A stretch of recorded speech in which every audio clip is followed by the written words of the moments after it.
રાજકોટના ગવરીદળ અને ખીજડીયા ગામમાં અનુસૂચિત જાતિના ગરીબ ખેત મજૂરોને સ્વાવલંબી બનાવવા ફાળવાયેલી 200 એકર જમીન પચાવી પાડવાનું મોટું કૌભાંડ પ્રકાશમાં આવ્યું છે.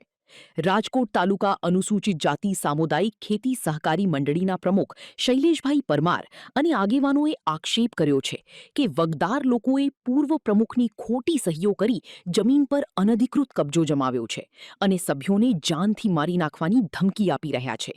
મંડળીએ કુવાડવા પોલીસ પર આરોપીઓને છાવરવાનો ગંભીર આક્ષેપ કરતા જણાવ્યું કે અનેક રજૂઆતો છતાં પોલીસે કોઈ કાર્યવાહી કરી નથી.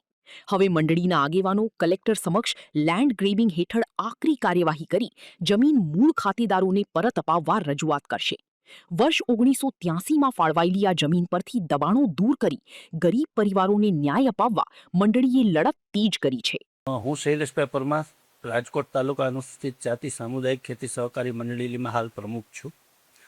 વિગત એવી છે કે 1983માં અમારી મંડળીની સ્થાપના થઈ અને ત્યારે મુરજીભાઈ કચરાભાઈ ચાવડા આ મંડળીમાં પ્રમુખ તરીકે હતા. હું 2024માં આ મંડળીમાં પ્રમુખ તરીકે આવ્યો એટલે મારા ધ્યાન ઉપર આખી વિગત આવી કે અમારા મંડળીની જે જગ્યા ગબરીદળ છે, ખીજડીયા છે, બેડી હણમતિયા છે, ત્યાં અનઅધિકૃત લોકોના કબજા છે. તો એના માટે ગઈકાલે અમે સીપી સાહેબને મળ્યા, વ્યવસ્થિત રજૂઆત કરી અને સીપી સાહેબે અમને બહુ સારી રીતે સાંભળ્યા અને કીધું કે આ જમીનની મેટર છે એટલા માટે તમે લેન્ડ ગ્રેબિંગની અરજી પહેલાં કરી નાખો. અમારા તરફથી જે કાંઈ સહયોગ આપવાનો થશે એ અમે આપશું ને આપને વહેલી તકે આમાં પરિણામ આવે એવી અમે કોશિશ કરશું. બીજી વિગત એવી છે કે ત્યાં જે માથાભારી શખ્સોએ કબજા કરેલા છે એ લોકો અમારા સભ્યોને ખેતી કરવા દેતા નથી. ત્યાં સભ્યો ખેતી કરવા માટે જાય તો એમને મારવા દોડે છે અને આ મંડળીની આખી લડાઈમાં જે અમારી આખી ટીમ છે એ જે લડી રહી છે એની ઉપર બી અવારનવાર રેકી કરવામાં આવે છે, એની ઉપર બી હુમલા ની કોશિશ થયેલી છે.